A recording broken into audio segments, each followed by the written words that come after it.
Cameroon, Bandung, Africa, Bandung, to the world, Bandung.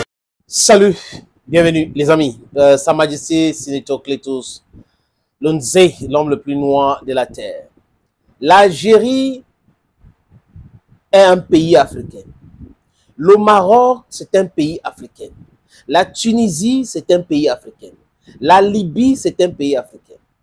Parmi les pays que je viens de citer, il y avait un seul dirigeant des pays du Maghreb qui se considérait 100% africain et qui voulait le développement et l'indépendance de l'Afrique. Total. Mama Gaddafi. En dehors de lui, les autres sont en train de jouer à un mauvais jeu. Tantôt, ils pensent qu'ils sont du Moyen-Orient. Tantôt, ils sont européens. Et tantôt, ils sont africains quand on les rejette, comme pour le cas du Maroc, de l'Union européenne. Mais les amis, les gens peuvent faire des erreurs tactiques, des calculs et autres. On est d'accord là-dessus.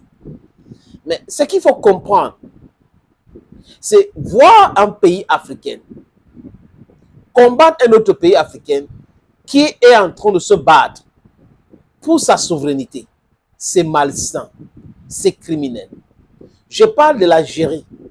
Et les amis, j'ai fait très attention de ne pas mélanger le peuple algérien et les politiciens ou l'élite corrompue algérienne.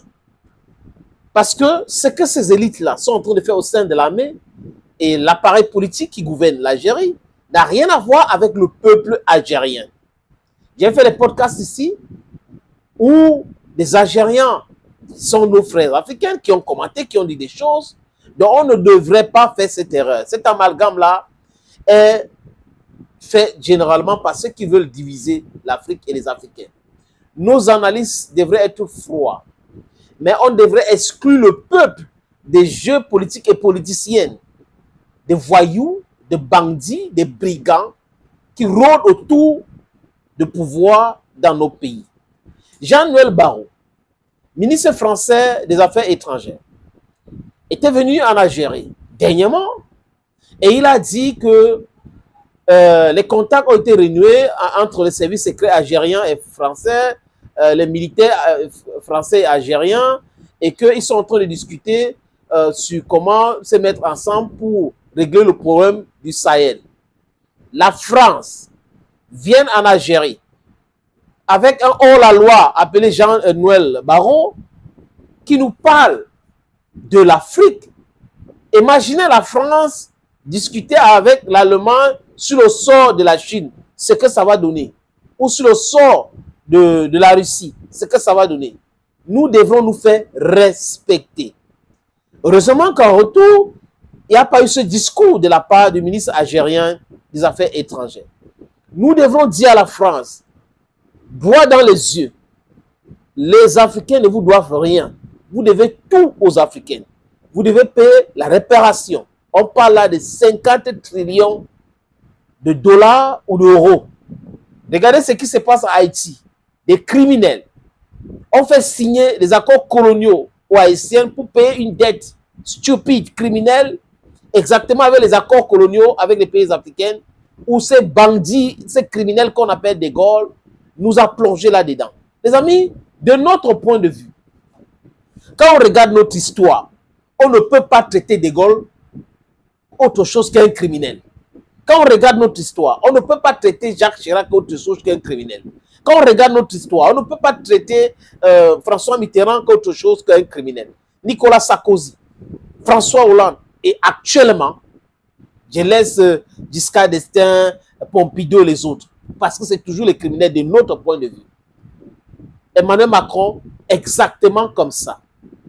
Parce que quand vous venez en Algérie, vous avez un problème avec les Algériens. Au lieu de régler ce problème, vous dites que vous allez vous mettre ensemble pour régler le problème du Sahel. Qui vous a branché? Qui vous a connecté? Ça, c'est manquer de respect aux Africains. Et il faut le dire, M. Tebboune, je ne sais pas si c'est lui, mais au sein de son gouvernement, il y a des criminels. Il y a des voyous. Il y a des voyous. Ils sont là uniquement pour le pillage du nord du Mali. Maintenant, c'est plus possible. Parce qu'on a un monsieur au pouvoir qui aime son pays, qui aime l'Afrique, qui s'appelle Assimi Goïta. La révolution qu'on voit dans le Sahel a commencé par lui. Et il était seul. Il a fait face à ce genre-là. Donc, ce n'est pas aujourd'hui que certaines élites corrompues en Algérie vont penser que c'est facile, on va le faire plier. C'est plus possible. L'Algérie a intérêt à travailler en étroite collaboration avec les pays du Sahel que la France. La France ne propose que le problème.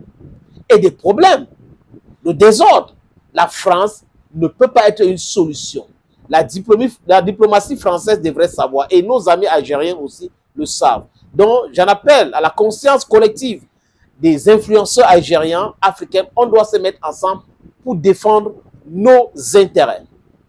J'ai appris, les amis, à travers l'extrait que je m'avais vous proposer, que le président Tebboune est en train de vouloir acheter un nouveau drone de surveillance et envoyer au Mali pour régler le problème de ces drones abattus à Tizoï-Téné. Nous prenons cette fois-ci M. Larbi depuis la France. Allô? Bonjour Madame Siké-Doumbé. Je voudrais juste dire que j'ai ouï dire que le remplacement de ce drone par l'Algérie va être effectué. Donc je l'espère de tout cœur. J'espère vraiment que notre président, M. Abdelmadjid Tebboune, va faire le nécessaire pour remplacer ce drone et en envoyer un neuf au Mali. Le peuple malien, le gouvernement malien, le président, M. Assimi Goïta, et notre frère, ce sont nos frères. L'AES, ce sont nos frères. Nous allons jamais nous dissocier de l'AES. L'Algérie fait partie intégrante de l'AES. Il faut le savoir. Ça, il y a beaucoup de gens qui ne le savent pas. Il y a beaucoup de propagande qui se font à l'encontre de l'Algérie. L'Algérie est là pour soutenir l'AES et le développement de l'AES. Au contraire de nos voisins de l'Ouest. Je ne les citerai pas. Nous sommes pour la décolonisation de tous les pays sous le joug occidental et américain. Il faut bien le comprendre. Mais nous avons des stratégies, nous ne pouvons pas dévoiler toutes les stratégies diplomatiques et les stratégies du gouvernement algérien pour pouvoir tirer son épingle du jeu. Quelqu'un avait dit que la paix est bien. Et la paix avec ses voisins, c'est quelque chose qu'il ne faut pas jouer avec. Vous avez vu la mobilisation au sein de l'AES aujourd'hui. Ils sont en train de préparer une armée. Et l'AES a été clair.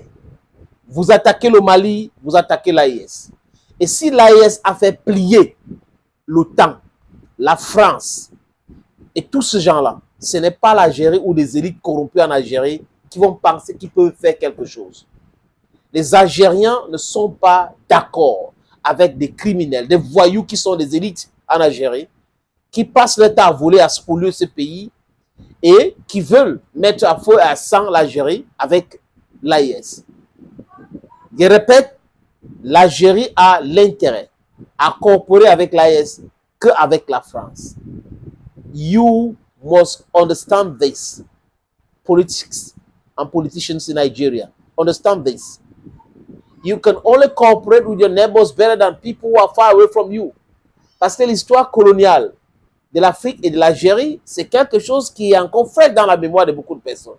La France ne peut jamais être un ami fiable de l'Algérie ou de l'Afrique. Donc, je vais conclure en disant quoi? Force et courage au pays de l'AES, au président général Assimi Goïta, au président capitaine Ibrahim Traoré et au président général Abdourahmane Tiani. Thank you, friends, and bye-bye for now. Cameroon, Bandung, Africa,